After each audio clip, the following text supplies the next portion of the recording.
Why are we seeing so many Cecot prison videos on YouTube lately? Lately, we've been encountering a lot of Cecot prison videos on YouTube.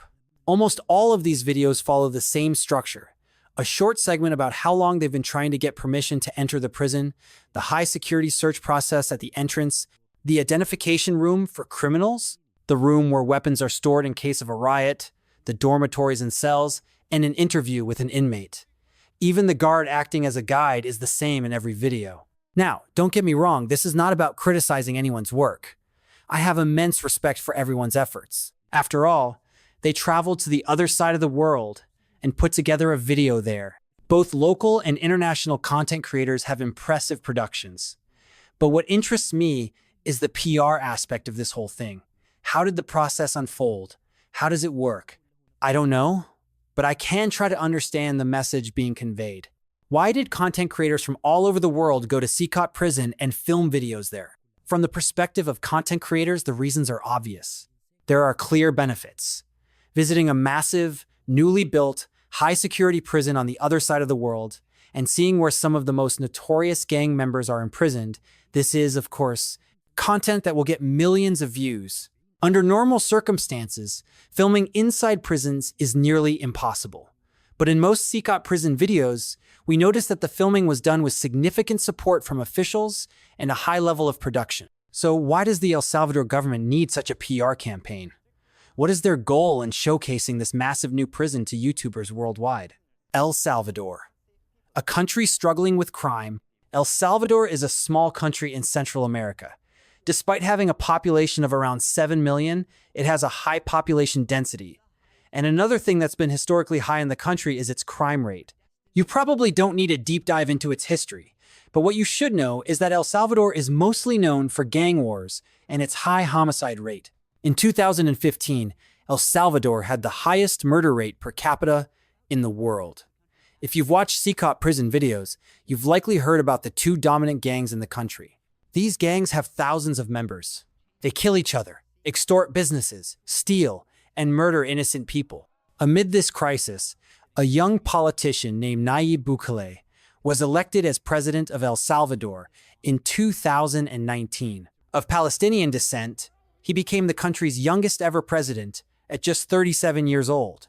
He had two major promises during his campaign: modernizing the country, eradicating gang violence, and making El Salvador safer.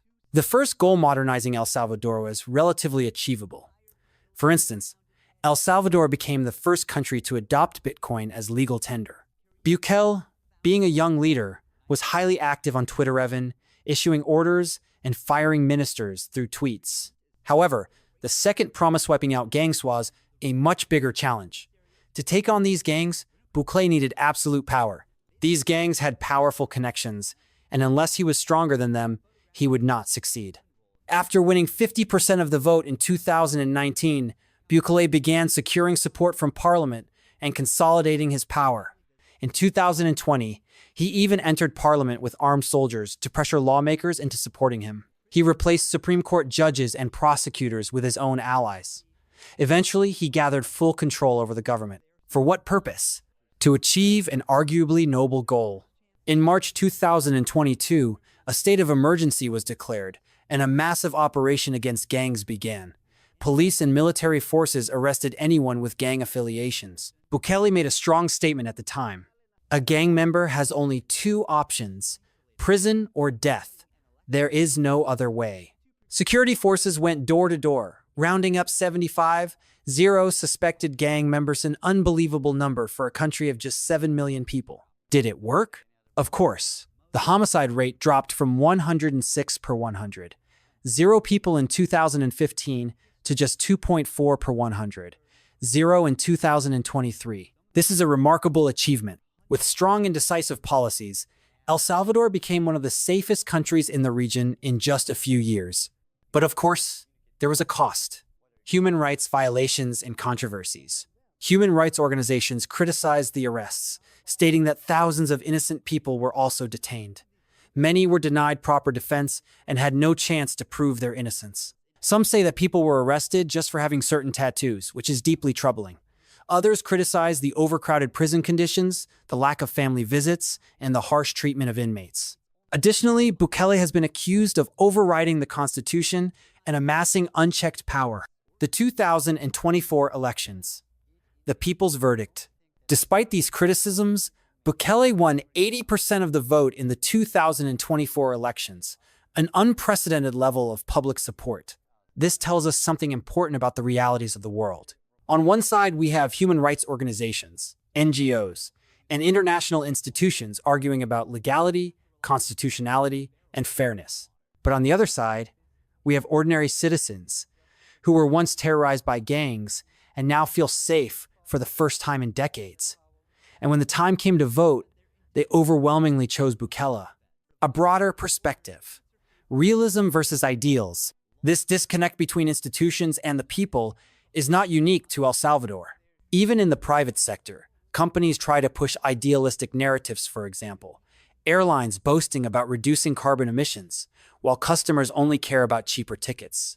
The same goes for governments and climate policies. While the rich fly private jets, ordinary people are told to reduce their carbon footprint.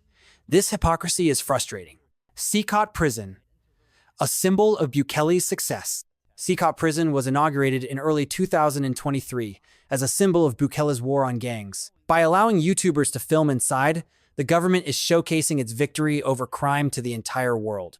It's a brilliant PR move by a bold, strategic, and effective leader. What about the US? At least for now, the United States seems uneasy about Bukele's success. American courts have accused him of negotiating deals with gang leaders, though Bukele denies these claims. This raises a fundamental question. Why didn't any previous government think of simply building a massive prison and locking up all criminals? Perhaps the real challenge isn't the solution itself, it's having the willpower and determination to act. Maybe this young leader is part of a rare minority that prioritizes his people over personal interests. Or maybe I'm missing something. What do you think? If you like this video, don't forget to like and subscribe.